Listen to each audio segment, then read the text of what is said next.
Warning, this video contains strong language. Viewer discretion is advised. Hello, my hooked honeys, and welcome back to Hooked. If you're new here, my name is Leanne, and Hooked is basically where we talk about some true crime stories and do some crochet projects together. So, before we get into today's episode, I have a little story to tell y'all. So, I went out on Saturday with two of my friends, and we had an amazing time as always. But we're walking back to the car. We all kind of rode together. We all met up at one of my friend's house and then we rode together. And we're walking past a group of guys. Nothing, nothing out of the ordinary. So as as we're walking past them, all I hear is, yeah, like her. And this big dude grabs my fucking arm. Legit, like, and he was big. He took up a good portion of my arm. My cousin was like, and then all I could do was like freeze up. Like literally like no no no no no no no no no no no no no. Why did you just touch me? And what's even worse is he just kept walking. Literally grabbed my arm, let go, and like didn't even skip a beat in his step. I don't know if that's the new way of talking or trying to get someone's attention, but honey, you scared me. You scared me. That was it. That's all I got. You scared me. I was a bit terrified. I wasn't quite understanding why you were touching me. So that's why I don't go out much. People a little weird nowadays. Like, don't touch me. Don't touch me. What in the world? So, on today's episode, we are going to talk about a much creepier creep than that guy. And this guy had a thing for trees and leaves. And y'all see why I say that. I'm also going to be crocheting the back portion of a top that I'm making for my kid. We are going to be using the granny stitch pattern. I've already kind of did a little bit.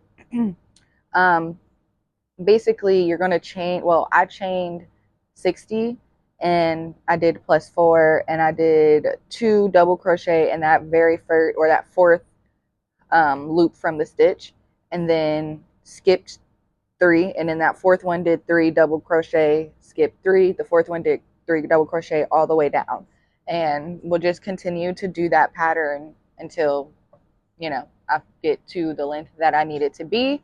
This is basically like a free-for-all kind of crochet episode, so you can crochet whatever you want to crochet. I didn't really do good with this one because I already started it. So y'all see when I'm done. Y'all see the finished product when I'm done.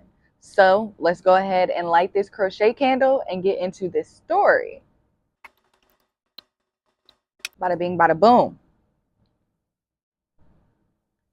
We won't seek the death penalty if you tell us where the rest of those bodies are hidden, is the only statement that saved Matthew J. Hoffman's life. Matthew was born November 1st of 1980 in Mount Vernon, Ohio, and is now spending the rest of his life in prison. He is responsible for the murders of Tina Herrmann, her 11-year-old son, Kody Maynard, and also their friend slash neighbor, Stephanie Sprang. Not only did he kill these people, he also kidnapped Sarah Maynard, who was Tina's 13-year-old daughter. So, how we get here? Where? How did we get here? So there was some things I didn't. I seen a couple of things, but it's not confirmed that there was some kind of relationship between Sarah and Matthew. Like I said, this is not a confirmed thing. I do want to just throw it out there. It is something that I did see.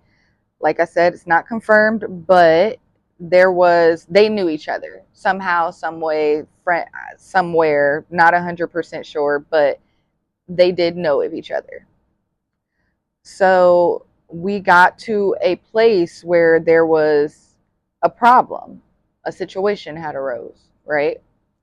So just after 9 a.m. on November 10th in 2010, Matthew broke into the home of Tina after seeing her leave. This man legit spent the night in the woods across the street from Tina's home and watched the house all night. Once he saw that Tina had left, he thought no one was in the home and he went ahead and broke in. Matthew swears that he only broke into the house to steal and he was just excited about being in someone else's house alone.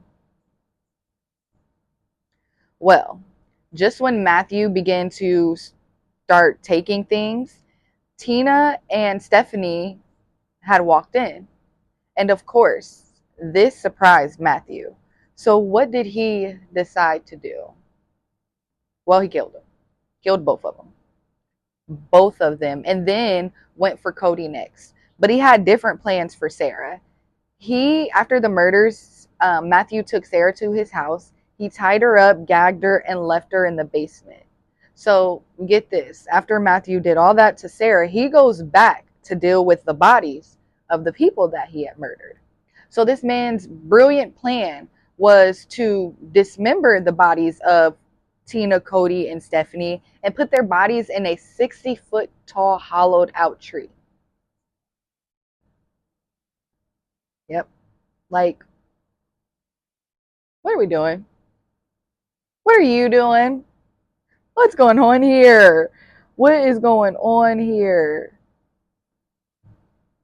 I am going to show you guys how to start and finish each row. So once you're coming to a spot like this where you just did a granny stitch and then you're at the end of the row, you're just going to want to do a double crochet in that last, was that chain 2 that I did, or chain 3 that I did. So in that chain 3, you're going to do that last double crochet, chain another 3, which is going to count as the first double crochet, and then we'll put 2 more in that space, and then we'll just go ahead and finish out that granny square stitch. So 3, well, this is 2 and then 3, and then go into that next space.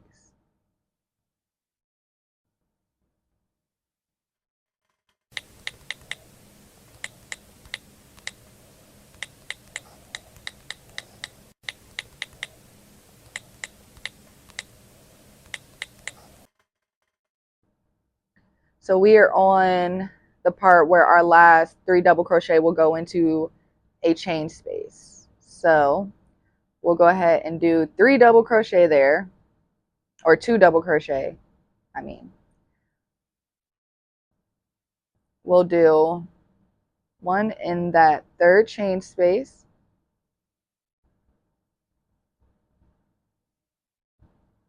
chain 4, and then go skip that right there, go into that space for your next 3 double crochet. Bow chicka bow wow. Of course, the family was reported missing and a 3-day long search for the family started. Now, you guys want to know how Matthew became a suspect? Well, there were some things that were left in the house, like a large garbage bag and a large tarp that were purchased from the local Walmart. So that's where the police decided to start. Well, they were able to find footage of Matthew buying these items and were able to confirm who he was through DMV records. What's crazy is, tell me why this man had on the exact same shirt that he was in Walmart, like that he had on in Walmart, in his ID picture that the police were able to find. Like, dang, sir, you gonna do something like that in the picture that you took your ID in? What? I said in the picture you took your ID in. In the shirt you took your ID picture in. What in the world? You ain't think twice about it either. Just didn't even probably cross his mind. Didn't even, whatever. On November 14th, Matthew's home was raided and he was arrested. And this is when they also found Sarah still alive and they rescued her from his basement. While in prison, Matthew decided to write a 10-page confession letter where he basically confessed to the murders and the abduction, as well as revealing the location of the bodies. He also said that he treated Sarah very nicely and he let her play games, watch movies, and eat hamburgers. Like, what's really going on? What's that gonna do? Like, did you forget that you killed her mom and her younger brother? And not to mention the damn family dog? Fuck you, sir. That you had this poor girl locked in your basement for days on a makeshift bed that you made out of leaves and had her walking around in a plastic grocery bag that you fucking cut leg holes in. Fuck you. You're a terrible person. And also, this man's house was terrible. When I say it was full of bags upon bags upon bags of leaves, I mean on the walls, like all over the. I'm I'm gonna post a picture so y'all don't think I'm over exaggerating, because when I say there were just leaves and sticks everywhere, bags and bags of leaves, like he lived like this. He lived like this. It was like very, very disturbing. Very disturbing. Unfortunately, Sarah also had signs of sexual abuse. So, as far as this man saying that he treated her nicely, no, you abducted her, killed her family, and you fucking raped her. You were so lucky you got that deal. So lucky you got that deal, because you need to be in somebody's chair getting your life taken away from you.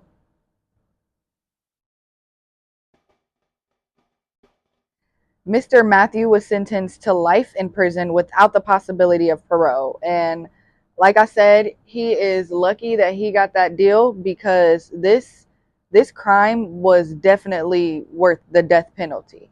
Like, whatever. So now this shithead is spending the rest of his life behind bars at the Toledo Correctional Institute. Bye bye, Matthew. Well, my hooked honeys, that was the death of Tina Herrmann, Kody Maynard, and Stephanie Sprang. Also, the abduction of 13-year-old Sarah Maynard, and the total piece of garbage of a human that changed Sarah's life forever, Matthew Hoffman. Be sure to follow me on Instagram at HookedW so that you guys can be a part of the lives and be a part of the episodes.